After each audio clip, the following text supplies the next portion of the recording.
Two children are playing a game, unaware of the eerie figures flickering past the window. This is a world overrun by zombies, where the virus has raged on for 6 years. Somehow, the siblings have managed to survive in this remote villa until now, something not just anyone could have done. But the dangers they face are far greater than they could ever imagine. A couple drives up to the villa, and Jim greets them with a toy gun in hand. The man immediately asks, "Where are your parents?" When Jim stays silent, the man simply smiles and says, "We'll see you next time." That night, Jim locks every door and window with his sister by his side, while several zombies linger outside as if ready to break in at any moment. They make it safely to the morning, and as Jim checks the bullets in his magazine, it becomes clear this isn't just an ordinary toy gun. While the siblings are playing outside, the same pickup truck from yesterday returns. This time the couple's tone is much more forceful, once again pressing, "Where are your parents?" Jim lies, claiming they went to town to gather supplies, but such a trick could hardly fool two adults. The woman deliberately puts on a kind smile, pointing out that the town is several hours away and offering to protect Jim and his sister until their parents return. Seeing the house stocked with abundant supplies, and even a functioning refrigerators, the couple immediately decides to stay. The man, Jack, says he'll go outside to hide the car, as it seems the two of them are running from someone. Late at night, Jim hears over their conversation and realizes they are quite satisfied with the place. For safety, he takes his sister into the hidden safe room, one of the secrets that has kept them alive until now. The next morning, Jack has already prepared breakfast, clearly treating the villa as his own home. The boy keeps his calm expression, then suddenly says something strange. "It will be over before you know it." As night falls, Jim suddenly and inexplicably asks, "Is it time?" The little dog sniffs him and then nods, prompting Jim to quickly grab his sister and lock her inside the safe room. Downstairs, the couple is still showing affection, unaware that danger is about to strike. The girl excuses herself to the bathroom, only to spot several zombies pressed against the window. She hastily turns off the light, believing they won't see her, but the door behind her suddenly swings open.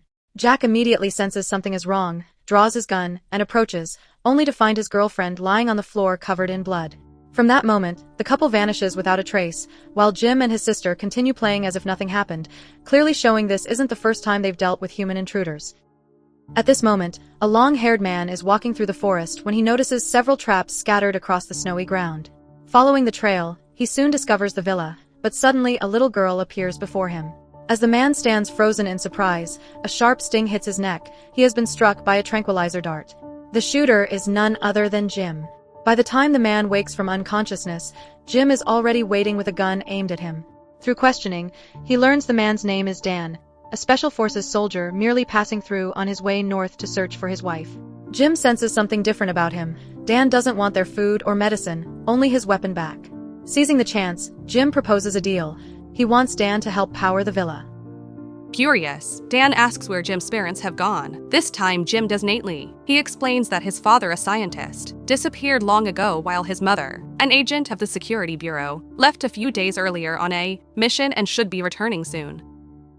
Dan stares blankly at the treadmill before him, stunned to realize that this villa is powered by running. Suddenly, a zombie slowly approaches the window outside.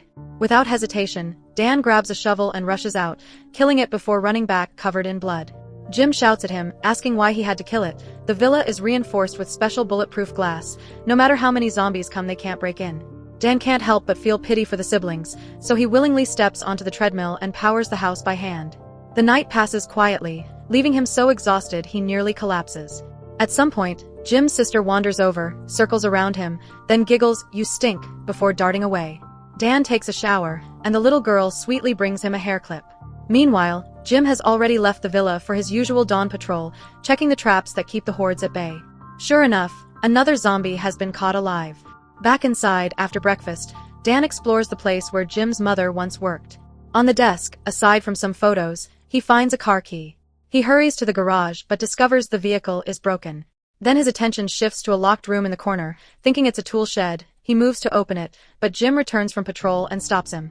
After more than a day together, the siblings seem convinced Dan isn't a threat, even skipping the safe room that night. But for some reason, Jim handcuffs himself before sleeping. Near dawn, Dan is awakened by footsteps outside. Jim has gone to inspect the traps again. At the site, the zombie caught yesterday remains. As Jim hesitates over what to do, Dan suddenly appears and, instinctively believing this zombie to be Jim's mother, prepares to end its misery, only to be stopped again at gunpoint by Jim. Frustrated, Dan storms back to the villa, forces open the forbidden room, and finds a blanket on the floor and walls scarred with savage claw marks. It's clear this is where a zombie has been kept, and with that discovery, Dan's suspicion only grows stronger. Just then, the roar of engines echoes outside. The survivors have returned, this time clearly hostile, circling the villa with guns in hand as they survey the place. Dan, unarmed, dares not make a move, while Jim, returning from patrol, can only watch from a distance. On the second floor, his sister waves excitedly from the window, almost giving them away, until Dan rushes in and pulls her back just in time. Relieved, Jim watches as the raiders, finding the doors and windows tightly sealed, eventually drive off. After this incident, Jim's trust in Dan grows, and he even returns his weapon. Dan feels it is time to leave, yet he can't shake a strange reluctance. That night, in his sleep, the voice of his wife calls out again, and when he wakes, he makes a crucial decision to take Jim and his sister with him on his journey north. This way, he can fulfill his mission and also protect the siblings. But Jim refuses without hesitation. He insists on staying to wait for his mother's return.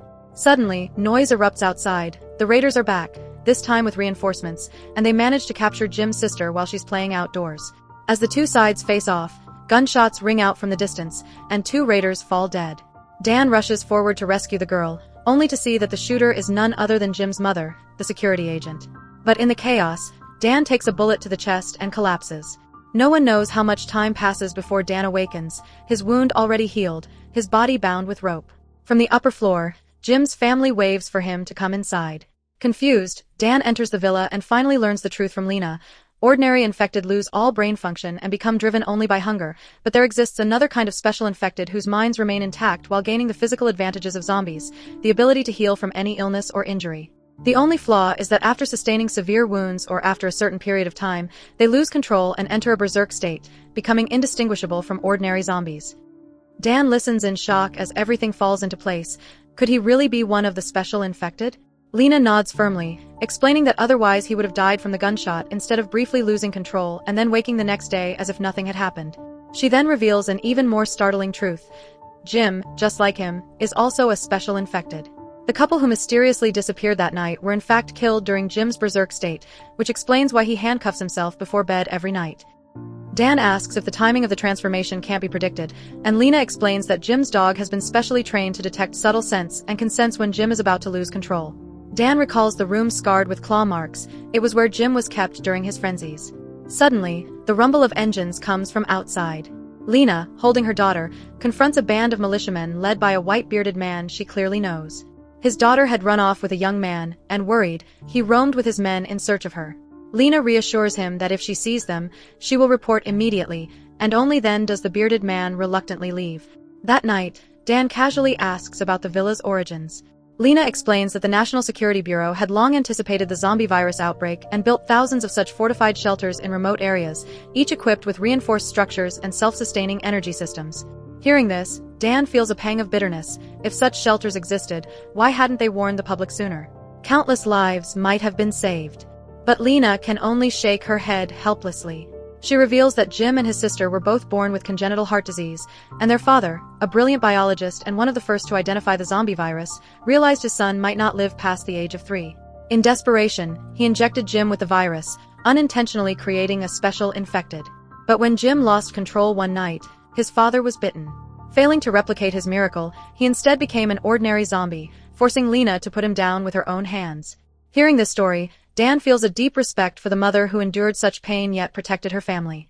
Moved, he grows determined to support this small household in any way he can, while Lena and her children gradually begin to rely on this steadfast man. That day, the dog suddenly barked twice without warning, and Jim immediately realized he was about to lose control. After he locked himself inside, horrifying screams soon echoed from the room. Lena's heart ached, but all she could do was wait silently outside the door for the frenzy to pass. Dan stepped forward to take her place, perhaps showing the quiet comfort of having another man in the house. But no one expected that while playing outside, Jim's sister suddenly collapsed. Her heart condition had struck. With such limited medical resources, there was no way to save her. Dan suggested she could follow her brother's path and be infected with the zombie virus, but Lena shook her head firmly. Jim's case was 1 in a million, and even surviving this long had come at a terrible cost. In the end, they decided to let the girl leave peacefully. When Jim emerged from his frenzy, he stayed by his sister's side, accompanying her on her final journey. Soon after, Dan prepared to leave as well. Despite Lena and Jim's heartfelt pleas, he remained resolute in continuing his search for his wife. With 2 fewer members in the household, Lena and her son felt the villa suddenly hollow and empty. Meanwhile, not far away in the forest, Whitebeard's men stumbled upon the car Jack had once hidden. It turned out the couple who had previously occupied the villa were the very ones Whitebeard had been desperately searching for. And the only nearby residence close to the hiding spot was Lena's villa. Whitebeard decided to search there again. At that moment, Dan, sleeping in the snow, was startled awake by the sound of chaotic footsteps. When the noise faded, he rushed out and discovered countless footprints scattered across the snow. The tracks of vehicles were headed straight toward Lena's villa, and a surge of dread filled his chest as he sprinted back along the path with all his strength. From a distance, Dan saw that the villa had already been overrun by a large group of militiamen. Whitebeard was pressing Lena for information about his daughter, having found small belongings she had left behind, leaving Lena with no way to deny anything. Meanwhile, Dan quietly slipped past the guards and finally infiltrated the villa. He located Jim hiding in the kitchen, and after confirming the number of enemies, Dan drew his weapon and became a deathly shadow in the darkness, taking out the guards one by one. But when he reached the main hall, several guns were pointed at his head. Dan's next move stunned everyone. He slashed his own neck with a blade. The men nearby were dumbfounded, yet Lena understood his plan. She quietly led Jim out of the hall, and soon after, Dan fully succumbed to his berserk state. Like an unstoppable powerhouse, he swiftly eliminated Whitebeard's men. This time, however, Lena had not restrained him in advance, so she could only flee the villa with her son. Dan's roars attracted countless zombies from the surroundings, and by the next morning, when he awoke, the villa had been completely devastated by the horde. On the table, he found a letter left by Lena. She wrote that if fate allowed, they might meet again. Smiling, Dan picked up the little girl's favorite doll and, carrying it on his back, continued his journey northward. The overall story of this movie is really interesting. In terms of its setting, special infected are almost invincible. If you pay attention to the ending, it actually has a rather heartwarming touch. For a low-budget film, it's above average. Fans who are interested can check out the original movie. Lastly, if you had the chance to become a special infected, would you want to try it?